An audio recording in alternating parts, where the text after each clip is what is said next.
আইনশৃঙ্খলা পরিস্থিতি খোঁজখবর নিতে মাঝে মাঝেই সশরীরে বিভিন্ন পুলিশ স্টেশন পরিদর্শন করছেন স্বরাষ্ট্র উপদেষ্টা অবসরপ্রাপ্ত লেফটেন্যান্ট জেনারেল জাহাঙ্গীর আলম চৌধুরী। এর ধারাবাহিকতায় শনিবার সকালে ঘুরে দেখেন রাজধানীর মোহাম্মদপুর থানা।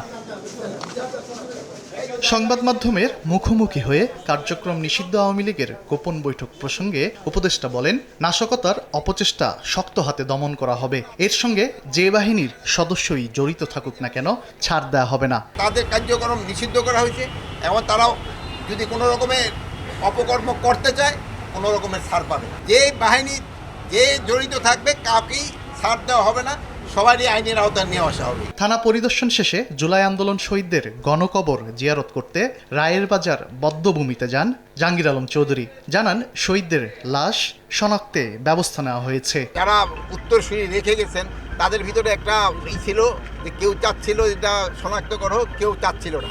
এখন তারা মোটামুটি নাকি রাজি হয়েছে।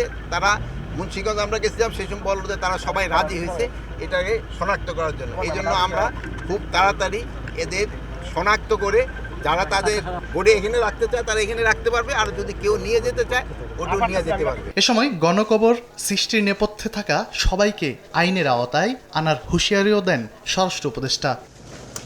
তানভীর হাসান মেঘ, সময় সংবাদ, ঢাকা।